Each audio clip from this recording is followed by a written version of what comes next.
Hello, I'm Waqar Rizvi and you're watching Scope. Thank you for joining us for today's episode. In our first part of today's episode, we're going to discuss Kashmir in two parts, in fact. In the first part, discussing Indian-occupied Kashmir, we're going to talk about the UK's opposition Labour Party, which on Wednesday passed an emergency motion on Kashmir calling for party leader Jeremy Corbyn to seek international observers to enter the region and demand the right of self-determination for the people of Indian-occupied Kashmir. That, of course, right, as we well know, is a right that's been given within UN resolutions, long-standing UN resolutions. These are not new developments vis-a-vis the right of these people for self-determination. Let's discuss that a bit further. We're now joined by Shaista Aziz, who is a Labour councillor. She's joining us now from Oxford. She's also, in fact, a journalist and campaigner. Shaista, as always, we appreciate your time here in Scope. Why do you think it was important, Shaista, at this point in time for Labour to make this stand? Obviously, as you know, the Indian High Commissioner has not been very happy about this stand at this time. Well, hello and assalamu alaikum to everyone. So the Labour Party is a party whose values are based on justice, social justice, international justice. We're a party that's internationalist in our outlook. This is the foundations of the Labour Party. So at the party conference, an emergency motion was passed to condemn the human rights violations, to condemn the siege and occupation of Kashmir, which is now into 52 plus days. And it's only right that the Labour members did that because, as I said, we're a proud party whose roots are in internationalism. Alongside the motion on Kashmir, there's also motions on Yemen, for example, where horrifically the British government has been supplying arms to one of the main protagonists in that conflict. So we need to be clear that this was a bigger context behind the Kashmir motion, but absolutely members emphatically endorsed that motion, and it's only correct and right that it did. And also we need to emphasize the point that here in Britain, the largest Kashmiri diaspora community is in this country outside of Kashmir. There are many people, hundreds of thousands of people, unable to communicate with their loved ones for more than 50 days. They're devastated by what's going on. There are many reports that have come out in the past month looking at the human rights abuses. Indeed, in India itself, allies of the people of Kashmir, women's group yesterday put out a report to say 14,000 children, some as young as 14 years old, most of them boys, have been arrested in Kashmir with no due process. This is simply unacceptable. I'm very proud that the Labour Party has passed this motion, and we now need to see action. We need to see justice for the people of Kashmir. As you well know, and as I put to you, Shaista, the Indian High Commission has not reacted very well to this, and the Overseas Friends of BJP has also threatened that the entire Indian diaspora in the UK will now not support the Labour Party in these upcoming elections. Is that something that Labour should be worried about, or was this moral stance worth it? Well, to be very clear, the BJP does not represent every single Indian, just like Boris Johnson does not represent every British person, just like Imran Khan does not represent every Pakistani person. And to also make this clear, this is not a conflict that needs to be played out between India and Pakistan. The people of Kashmir are under siege, they're under occupation. International law has given them the right to self-determination. This is not up for debate, this is not up for discussion. They are people who are occupied, they are people under siege. They have the right to self-determination enshrined in international law. The motion that was passed at the Labour Party conference is focused on the human rights of Kashmiri people and the right by law for them to determine their future. That's what this is about. This is not about pitting Indians against Pakistanis or anything else. And by the way, I've heard this morning that the elements of the far right in this country are actually looking to stoke tensions between British people of Indian and Pakistani heritage. I condemn this type of disgrace because this is what extremism is about. It's about pitting people up against each other, and it's about dividing people. Any decent-minded human being should be standing up for the rights of Kashmiris. And Kashmiris have the right to self-determination. It's not for Pakistan. It's not for India to decide their future. It is for Kashmiris to decide their future. Indeed. So what kind of pressure then do you think this puts on the Indian government vis-a-vis its actions in Kashmir? I mean, it's certainly significant, isn't it, that the opposition party, the main opposition party in the UK, has passed this motion. I mean, I imagine this does have major repercussions, doesn't it? Well, the Labour Party is a government in waiting. There is a political and constitutional crisis taking place in this country, and we need to look outward as well. You know, for the last 3 years, this country has been in turmoil over Brexit, and we as a party have made it very clear at our conference that we have to deal with the social issues inside Britain, but also we need to look outward. We need to understand that we have a role to play in the rest of the world. And so what this motion does, it does just that. It puts the issue of human rights violations in Kashmir on the map. It makes it clear that the British government absolutely has a role to play. I mean, let's not forget Britain's colonial legacy in this part of the world is one of the reasons why we are where we are, and one of the reasons why the people of Kashmir are suffering. So what it does is it puts this issue on the map. It makes it very clear that morally the Labour Party strongly objects to what's going on. We object to the arbitrary arrest of children. We object to the torture of men. We object to the threats and indeed horrifically cases of mass rape of women inside the country. But I also just want to state this very clearly again. For too long, India have been manipulating this narrative on Kashmir. And it's actually the people of Kashmir whose stories and whose rights need to be centered in the situation that we're in. And that's what the Labour Party has done. Very well, Shaista, we'll leave there as a final word. Of course, we do appreciate your time this morning and, of course, for sharing your thoughts on this important motion that has been passed by the Labour Party in the UK there. This motion passed on Wednesday morning, an emergency motion, that is, which was passed at the party conference on Kashmir, calling on leader Jeremy Corbyn to ensure that international observers are allowed to enter the region and that a plebiscite, i.e. the right of self-determination for these people, is respected. This, of course, enshrined in UN resolutions, as has been passed several years ago. So this is not a new phenomenon, certainly, and not a new right that has been given to the Kashmiri people. This is a right that they've always had but have not been given to decide in a plebiscite. So we'll, of course, keep a very close eye on those developments. I'll be back, though, with my next segment, again, about Kashmir after this break.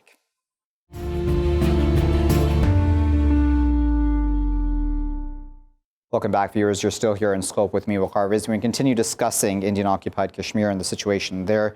And in this part of the program, we're going to discuss a new report which has come out that has been released by the National Federation of Indian Women, as well as the Muslim Women's Forum in India, a team comprising members from both of those organizations visited occupied Kashmir between the 17th and 21st of September, and they found in part that around 13,000 boys, young boys, have been detained since Article 370 was revoked on August the 5th.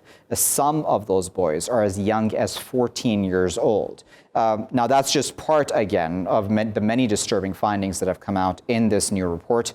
And I want to discuss that a bit further with our panelists who are joining us now. We're joined now by Syed Nadeemul Hasan, who is a Kashmiri who's recently, in fact, visited his family in occupied Kashmir and is currently in Delhi. Nadeem, thanks for joining us. We're also joined by Khalid Chaudry, who is the chairman of the International Human Rights Commission. He's joining us now from The Hague in the Netherlands. Khalid and Nadeem, thank you both for your time.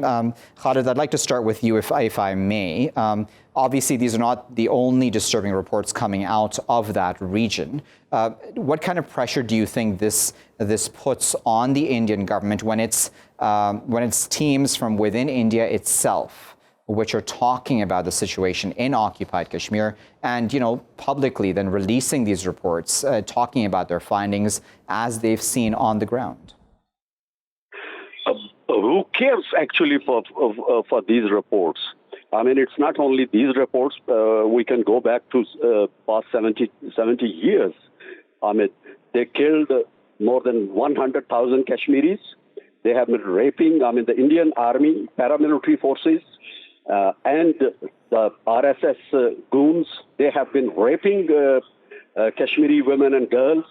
They have been torturing and extrajudicial killings have been going on. There have been many reports from Amnesty International, from Human Rights Watch and other human rights organizations, as well as from the Human Rights Council of the United Nations.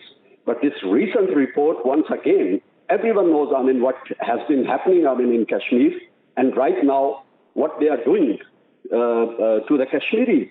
But it's quite unfortunate. It's failure of the international community once again. I'm talking to you from the legal capital of the world, The Hague, which is known as also a city for the peace and justice. And the Dutch government, Dutch politicians, and others, they always want to be known as champion for the human rights. But never, ever they like to speak about Kashmir, occupied Kashmir. So this is the latest situation. It's quite unfortunate that, again, United Nations is being failed, international community, European Union has been failed. Okay, there are scattered voices from here and there, but still the major issue is that for approximately 55 days, Jammu and Kashmir has been locked down. Yeah. So they are free, the military is free, the RSS, neo-Nazi goons, they are free to enter into the houses, to take the youngsters, the people, the men from their homes. As in this report, thousands of Kashmiri youth has been taken away. Yeah. Definitely, they are being tortured. They are and all other tyranny is going on. But okay, so let me put that then to Nadeem. Nadeem, what has been your experience when it comes to the way the young boys in occupied Kashmir are treated? 13,000 boys under the age of some as young as 14, being arrested, and then their families having to pay around 60,000 rupees, which is about 678 pounds, is what the report I've seen is. That's certainly very disturbing, isn't it? Is that something that you have witnessed on the ground there as well? Yes, indeed. Good afternoon, first of all, everyone. My recent visit to Kashmir, it is an atmosphere of complete misery that has engulfed the valley. We're being pushed to a psychological breakdown. Parents are waiting outside the police stations and army camps, waiting to know the whereabouts of their children, as young as 14-year-old, as you said, and every word and action that shows dissent against the troops is being dealt with and crushed with unprecedented ruthlessness. The local police stations in the valley have been taken over by the army. The local police has nothing to do with it. They have been, they don't carry any arms, and they have no authority at anything at the moment. Everything has been, even the police stations, like I said, are run by army personnel. And the other day I was speaking about the Army Special Forces Act, which is applied on Kashmir since 1990. It's been 30 years, and that gives army personnel the liberty to fire upon any force that comes in their way, destroy property which they might think as an hideout or something of those sorts, arrest without warrant and trial, search any premises without any warrant, and there is no prosecution against them. They have killed 100,000 people, like Mr. Khurshid mentioned, and there has been no charge against any of them. They have raped countless women in Kashmir since 1990, and no one has been taken to the account. That is what ASPA gives them. And at the moment, they have been, whosoever is on the streets protesting about our rights is being detained. No matter age, like you said, 14-year-olds are being taken away, and we don't know where they are. Nobody knows where they're keeping them, because when the local police has no knowledge about it, what can we expect? There is no telephone line to contact anybody about them, and it's been 50 days, since the youth of the Kashmir have been detained. They are being treated, obviously, and they are under interrogation, and who knows when they will come out. And if they come out, how could you explain a mental breakdown of a 14-year-old kid? The amount of harassment he must have gone through, that is immense. And on that point of mental health, and Khalid, I wanted to ask you, because that's one aspect. I mean, there's so many aspects of this situation in occupied Kashmir that we can talk about, but I wonder what your thoughts are about the mental torture, really, that these children must be going through at this point in time, and the effect that this will have on them for the rest of their lives. So it's a psychological warfare started by Modi. So to cripple down, the Kashmiri youth, so they should not be able to start demonstrations again, liberation movement again. It reminds me the classical history of the former Soviet Union, USSR. I mean, they used to put their opposition into these mental hospitals. I mean, declaring them, mental, and then they could never come out of those places while they were healthy. So this is happening. I mean, this is a tactic which is supported by Israel as well. I mean, what has been happening to the Palestinian youth. Yeah. And the same thing they are doing in occupied Kashmir. So the major issue is actually the international community have to play their role, which they are not. Because I could see here in Netherlands, when this Article 35 and 370 was revoked, for a couple of days, 1 to 3 days, I mean, there was some news about Kashmir, and after that, it's again silence.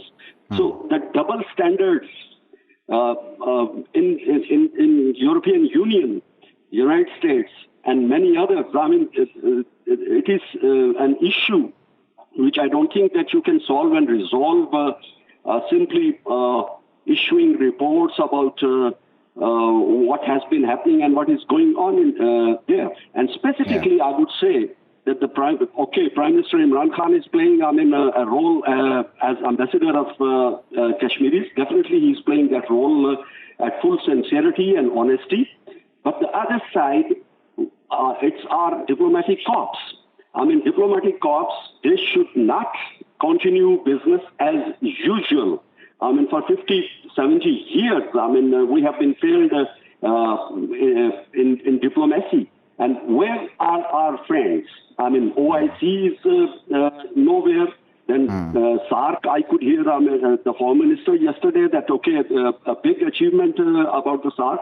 But the problem is, if we could not take this case into the Human Rights Council of United Nations, what else we can expect? So somehow, some way, I really don't know how can we convince the international community that, for heaven's sake, stop this catastrophe. I mean, everyone know, what has been happening there. But they're keeping silent, like deaf and dumb communities. And this continues. So on that point then, because I think it's a good point that Nadeem, that the Khalid there raised, and that is about, of course, the cost to India. Do you think that there has been, and I imagine that there has been overwhelming pressure on some parts of the international community, certainly as Khalid there mentioned, the Pakistani Prime Minister has been trying to do his part in bringing attention to this issue of Kashmir. But do you think that the likes of the Turkish president, for example, mentioning Kashmir and speaking about it in somewhat detail, in fact, during his speech at the UN and otherwise, do you think that those are all signs that India must now realize that there will be a cost to all of these actions in occupied Kashmir? Yeah, first of all, I would like to thank Mr. Prime Minister of Pakistan. He has been really helpful. He has spread the voice all over the world at the moment. India is a commercial hub at the moment. Every country virtually has businesses with India and trade ties with India, which they don't want to, go bad. And that's particularly the reason, they are not interfering. Recently, Mr. Trump said, if Modi allows, I will intervene. That means he won't intervene unless Modi allows it. And we know that he won't allow it. Now, as Mr. Khan mentioned as well, that no country is going to, intermediate between the issue. Because obviously it's the trade ties which are on stake. And the fact that we're a Muslim majority, people across India and BJP in particular don't worry about too much. They don't worry about Muslims too much. As far as today's BJP politics are concerned, they hold the full majority in India.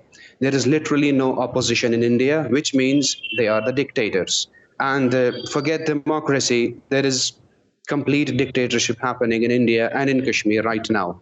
And as far as mental trauma is concerned, the students in particular, they are facing anxiety, depression, and stress. They have lost the good days of their youth. I mean, no 14-year-old or 18-year-old would like to spend his life under these circumstances. I mean, if you go back to Europe and America and tell them what's happening in Kashmir, they won't believe you. I mean, they won't believe it. In this modern world, we are being pushed to a psychotic break where 15-year-olds are in jails, and repercussions are uncontrollable, and the amount of stress and trauma is immense.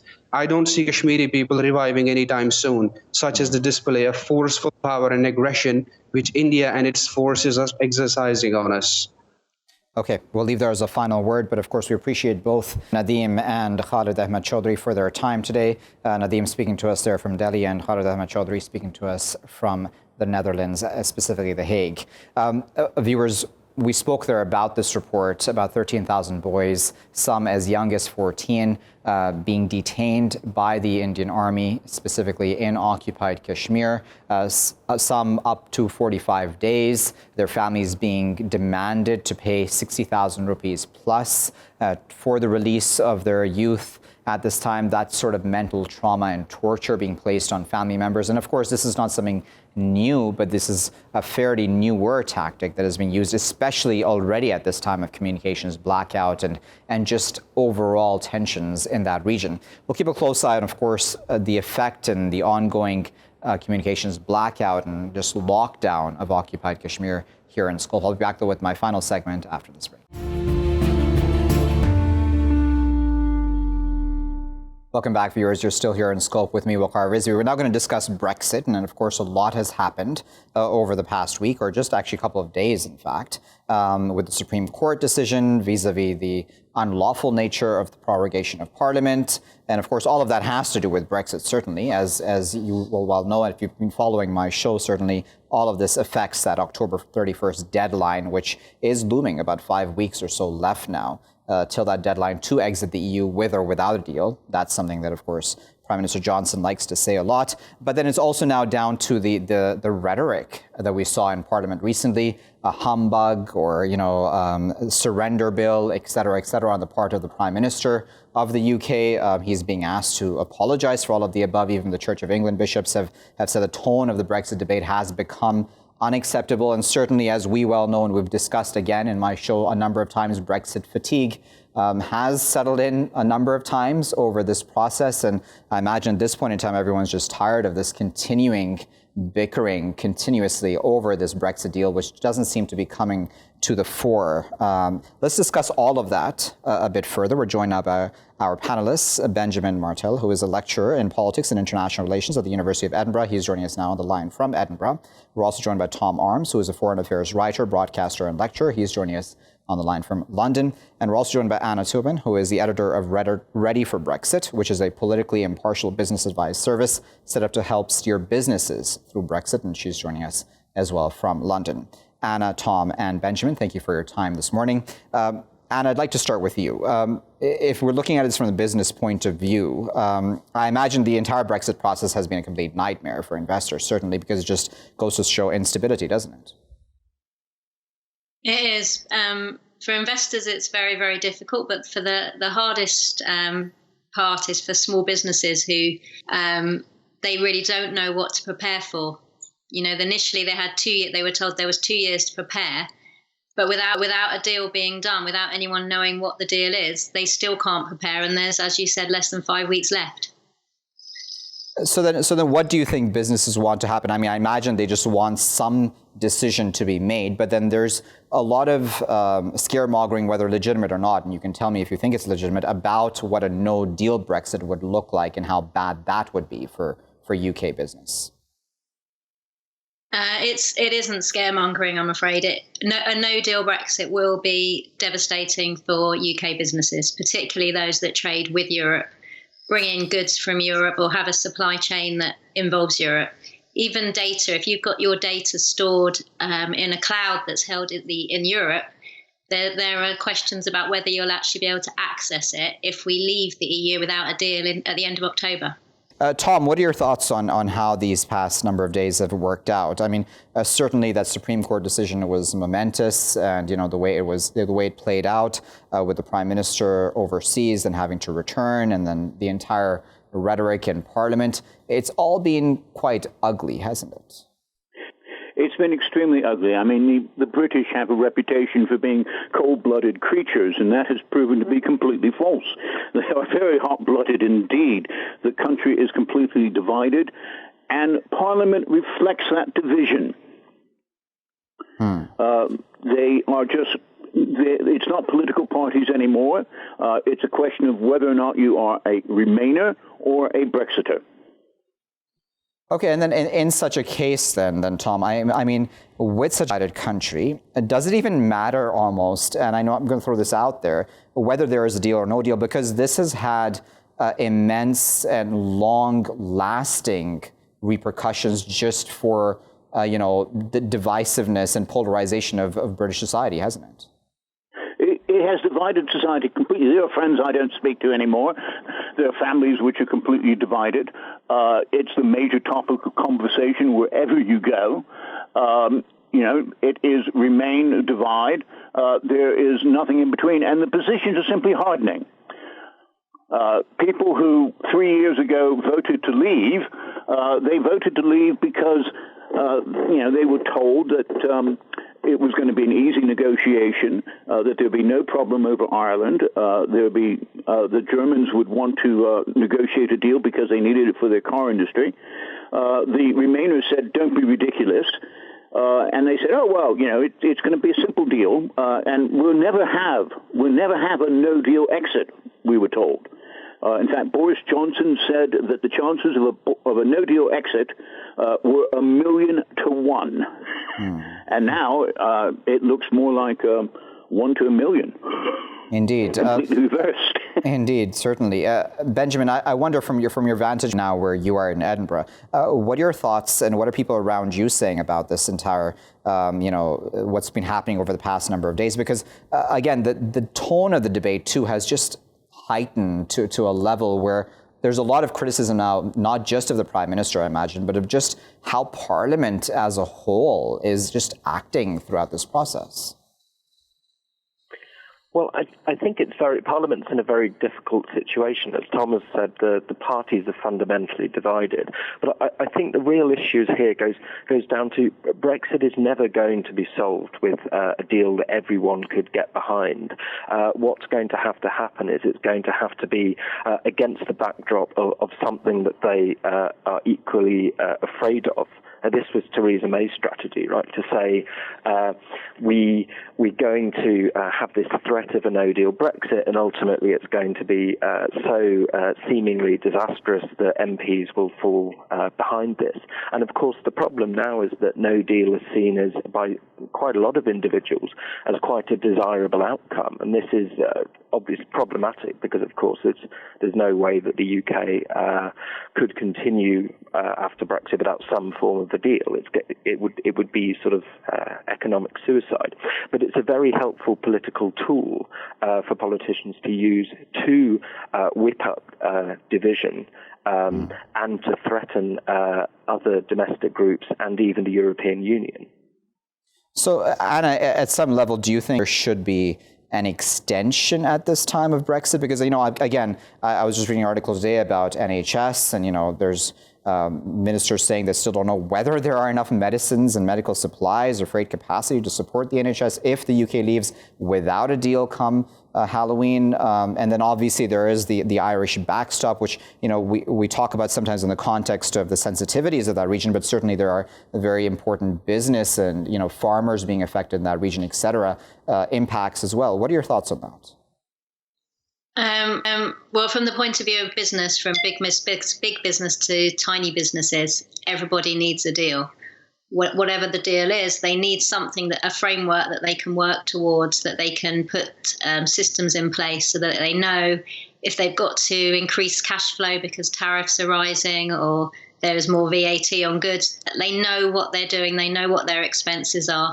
and they can prepare for it. They can ask for bank loans, they can hedge their currency, but at the moment there's just this, they don't know what they're doing. And even the ones that, there are certain things that you can do, they can stockpile, but we stockpiled back in March when we thought we were leaving. And that ended up being a waste of time, and that, a lot of stock went to waste. So they're in a very difficult position. Yes, they would prefer, I think, some kind of delay, but at the end of it, they don't want a delay for delay's sake. They want to know that there will be a framework at the end of that delay. Indeed. Tom, I wonder, the argument made, listen, there have been so many delays in this process, and I've covered each one of them in this show, and it becomes tiring at some point in time because you realize that after every delay, things aren't really necessarily improving. We're sort of just back to status quo, and the next deadline comes around, and then there's another extension. Is it time for the Band-Aid sort of to just be ripped off and for there to be this short-term pain for possible long-term gain, or at least to respect the vote? Well, the problem is the Band-Aid is stuck over an artery. So you rip off the Band-Aid and you're in really big trouble. It just starts pumping blood out. No deal is the same as ripping off the Band-Aid. And as Anna said, no deal would be economically disastrous. So, no, I don't think that is the answer. The only real answer is to somehow or another negotiate a deal. But even that won't satisfy a large proportion of the population. The vote was split 52 to 48. There was only 4% between the two sides. And so that 48% who voted, they don't want a deal, they want to stay in the EU. And the 52% who voted don't want to stay in the EU, they want out. Full stop, they want out. And so there's a huge division between the two. All right, so let's add another voice to this conversation from outside the United Kingdom. In fact, we're now joined by Filippa Chatzistavrou. I hope I got your name correct there, Filippa. She's an assistant professor of international politics at the University of Athens, and she's joining us now from the Greek capital. Filippa, we appreciate your time, of course, today. What are your thoughts, Filippa, looking from the outside in at what's occurred in the UK over the past number of days, the rhetoric coming out of the UK? What do you think the EU is thinking at this point in time vis-a-vis how Brexit may play out come October 31st or even beyond that? Well, I think that actually Boris Johnson is, for the moment, controls the situation quite well. Many people, analysts, tries to explain that actually he's in a very difficult situation, but I don't think so. And why I'm saying that? I think that actually time is playing in his favor for different reasons. The first reason is that the business capital, but also the industrial capital in the UK are in favor of the Brexit. Second thing is that they would like to have new measures in favor of the regulation in the labor market, in the UK labor market, in order to be more competitive at the global level.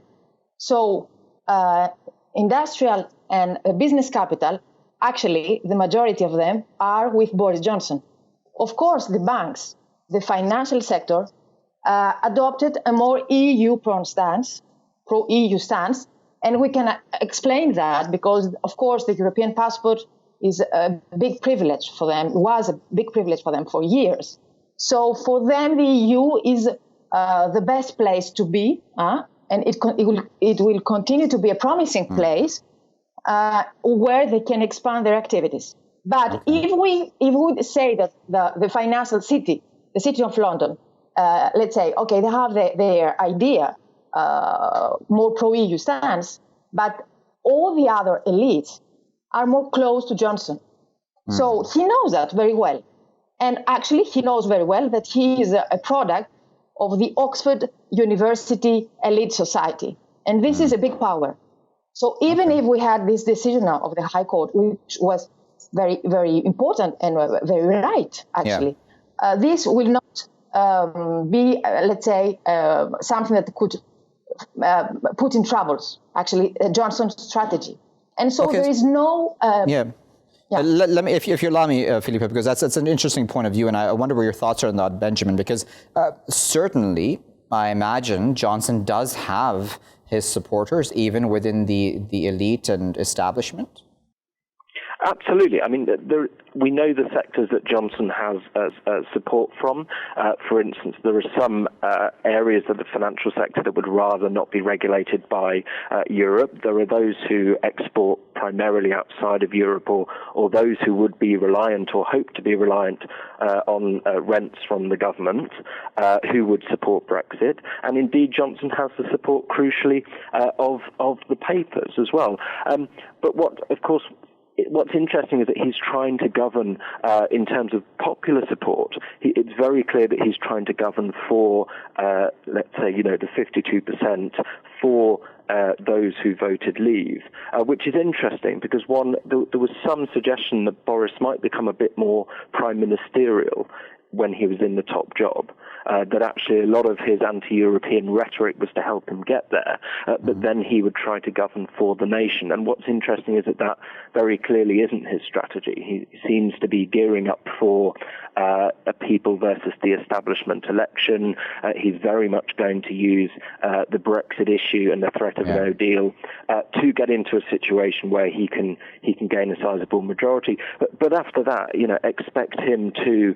I think he's only flirting with a no deal while it's helpful. I don't think he's going to want to deliver one. Okay, so Anna, what are your thoughts on where different sectors of the economy may be feeling about regulations, some possibly siding with EU and others not wanting to continue with those sorts of EU regulations? What are your thoughts on that? Yeah, there are parts of the economy and parts of British business that would prefer to have the regulatory controls reduced. But I think overall nobody wants a no-deal Brexit.